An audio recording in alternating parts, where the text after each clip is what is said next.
Bariatric સર્જરીના option તરીકે વપરાતી gastric balloon અથવા તો ઇન્ટ્રાગેસ્ટ્રિક બલૂન પદ્ધતિ શું છે? તો આની અંદર એન્ડોસ્કોપી દ્વારા એક સોફ્ટ સિલિકોન મટીરિયલનું બલૂન એટલે કે ફુગો છે એ હોજરીની અંદર ઉતારવામાં આવે, એની અંદર સલાઈનનું પાણી કે ગેસ ભરીને ફૂલાવવામાં આવે.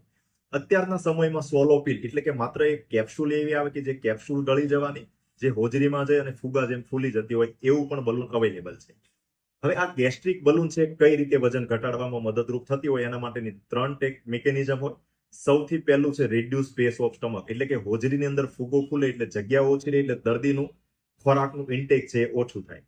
બીજું રેગ્યુલેટ એપેટાઇટ એટલે કે બ્રેઇન લેવલે છે ભૂખનો કંટ્રોલ કરે. હોજરી ફૂલેલી હોય એટલે ઓવરઓલ હોર્મોનલ મિકેનિઝમ એવી સેટ થાય કે એના લીધે દર્દીને ભૂખ જ ઓછી લાગે. ત્રીજું છે ડિલેડ ગેસ્ટ્રિક એમ્પટિંગ એટલે કે હોજરીમાંથી જે ખોરાક આગળ જવાની ક્રિયા હોય એને સ્લો કરે. ગેસ્ટ્રિક બલૂન પદ્ધતિના ફાયદા શું? તો સૌથી પહેલું છે નોન ઇન્વેઝિવ એટલે કે ઓપરેશન વગર થતી મેથડ. બીજું છે રિલેટિવલી સેફ એટલે કે સલામત પદ્ધતિ છે જેના કોમ્પ્લિકેશન પ્રમાણમાં ઓછા હોય. હવે ગેરફાયદાની અંદર જોઈએ તો સૌથી મેઇન ગેરફાયદો not effective as a bariatric surgery એટલે કે બેરિયાટ્રિક સર્જરી જેટલી અસરકારક ના હોય. ગેસ્ટ્રિક બલૂન દ્વારા ઓવરઓલ છે ઓન એવરેજ 10 થી 12% વેઇટ લોસ થતો હોય, જ્યારે બેરિયાટ્રિક સર્જરીમાં સર્જરીના પ્રકાર મુજબ અંદાજિત 30 થી 50% જેટલો વેઇટ લોસ છે પોસિબલ છે. બીજું બેરિયાટ્રિક સર્જરીમાં જે હોર્મોનલ ઇફેક્ટના લીધે વેટ ઇન્ડિપેન્ડન્ટ મિકેનિઝમથી પણ જે ડાયાબિટીસ, બ્લડ પ્રેશર, કોલેસ્ટ્રોલ જે આ પ્રકારના મેટાબોલિક રોગ કંટ્રોલ થવાના જે હોર્મોનલ મિકેનિઝમ છે એ ગેસ્ટ્રિક બલૂન દ્વારા ના થઈ શકે. આ ઉપરાંત બીજો મેઇન ડિસએડવાન્ટેજ ટેમ્પરરી એટલે કે ગેસ્ટ્રિક બલૂન છે એની વેઇટ લોસની ઇફેક્ટ છે એ ટેમ્પરરી હોય.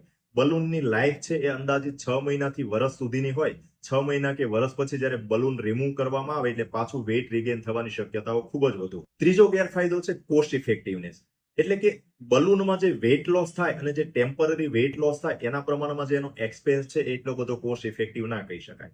ચોથો ડિસએડવાન્ટેજ બેરિયાટ્રિક સર્જરી છે જે સ્ટેન્ડ એલોન તરીકે જે વેઇટ લોસ કરે એની કમ્પેરમાં જોઈએ તો બલૂન છે એની સાથે સાથે આપણે ફૂલી dietary control, lifestyle changes, exercise આ બધું ફૂલ પ્રમાણમાં ધ્યાન રાખીએ તો જ આપણને વેઇટ લોસ છે એ પ્રમાણમાં મળી શકતું હોય. તો ઇન શોર્ટ સમરી તરીકે જોઈએ તો ગેસ્ટ્રિક બલૂન છે વજન ઘટાડવા માટેની મોડરેટ ઓબેસિટી એટલે કે મધ્યમ પ્રમાણમાં વધારે વજન હોય એવા કેસમાં સેફ પરંતુ ટેમ્પરરી મેથડ છે અથવા તો ટાઈમ બ્રીજ તરીકે કામ લઈ શકાય. એટલે કે જ્યારે કોઈ દર્દીને અત્યારે ઓપરેશન ના કરવું હોય ને ટેમ્પરરી થોડા સમય માટે વેઇટ લોસ કરવું હોય અથવા તો ઘણીવાર દર્દીને બહુ જ વધુ ઓબેસિટી હોય અને ટેમ્પરરી ડાયાબિટીસ, બ્લડ પ્રેશર જે પેશન્ટ ઓપરેશન માટે ફિટ થઈ શકે એના માટે ટેમ્પરરી કંટ્રોલ લેવા માટે થોડું વેઇટ લોસની જરૂર હોય તો આવા કેસમાં ટાઈમ બ્રીજ તરીકે ગેસ્ટ્રિક બલૂન છે ઇફેક્ટિવ મેથડ સારી રીતે વાપરી શકાય.